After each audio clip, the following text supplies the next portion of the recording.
सभी साथियों को मेरा नमस्कार है। आपका स्वागत है हमारे सब कुछ जाने यूट्यूब चैनल पर। मेरा नाम है सुभाष सैनी।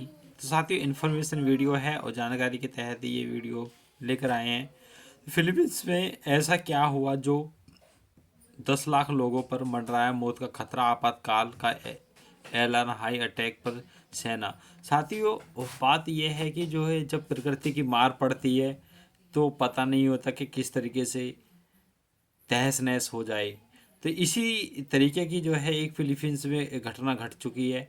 तो फिलीपींस में लगभग 10 लाख लोगों ने अपने घर खाली कर दिए हैं, क्योंकि देश एक और शक्तिशाली तूफान की तैयारी कर रहा है। तो कुछ दिन पहले ही एक तूफान ने 200 से ज़्यादा लोगों की जान ले ली थी। फंगबोंग नामक इस तूफान ने रविवार को अपनी संभावित भूस्खलन से पहले पूर्वोत्तर फिलीपींस में तबाही मचानी शुरू कर दी थी। इसी तरीके की एक आपदा फिर आने वाली है, उसी को ध्यान में रखते हुए फिलीपींस की सेना को तैनात किया गया है। तो आप इमेज के माध्यम से देख सकते हैं। तो मलिना फिलीपींस सदी के सबसे भीषण संकट का सामना कर रहा है। इस देश में हालात इतने ख़राब हो गए हैं कि 10 लाख लोगों को उनके घरों से निकालकर सुरक्षित स्थानों पर पहुंचाया गया है।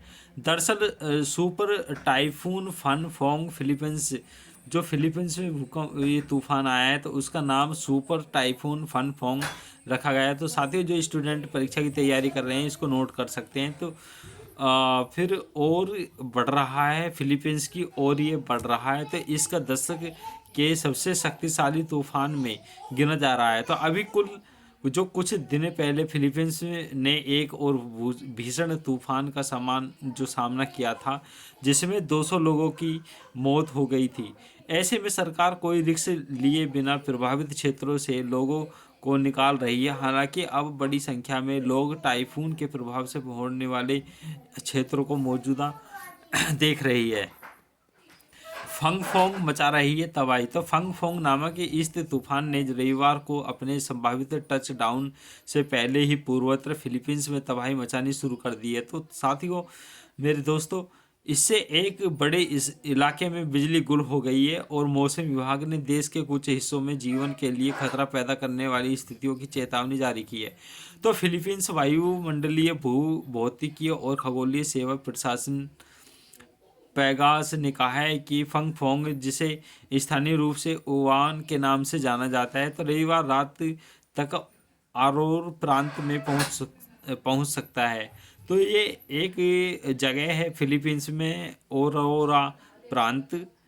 185 किलोमीटर की रफ्तार से ये चल रही हैं हवाएं।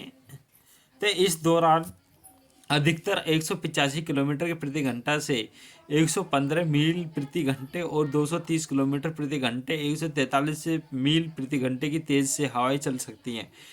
इसने कैंटो आनोस, कैमरिन्स, सुर और ओरोरा प्रांत सहित दक्षिणी पूर्व के मध्य क्षेत्रों के लिए उचित अलर्ट स्थित सिग्नल संख्या 5 बढ़ा दिया है। तो जबकि मेट्रो मलिना और आसपास के प्रांत सिग्नल संख्या 3 का अलर्ट जारी किया गया है। फिलीपींस के बड़े हिस्से को कवर कर सकता है तूफान फंगफोंग। अपनी 1600 किलोमीटर 994 मील चौड़ी वर्षा और हवा की पट्टी के साथ दक्षिणी पूर्व एशियाई द्वीप समूह के 2/3 हिस्से को कवर कर सकता है। तो टाइफून प्रशांत महासागर से आ रहा है, जबकि फिलीपींस अभी भी तूफान काल मैगी से हुई तबाही से जूझ रहा है। तो तूफान काल मैगी ने मंगलवार को मध्य द्वीप प्रांतों में से कम 224 लोगों की जान ले ली, जिससे बाद में इस तूफान ने वियतनाम में भारी तबाही मचाई है, जहां कम से कम 5 लोग मारे जाएंगे, यानी कि 5 लोग मारे गए थे।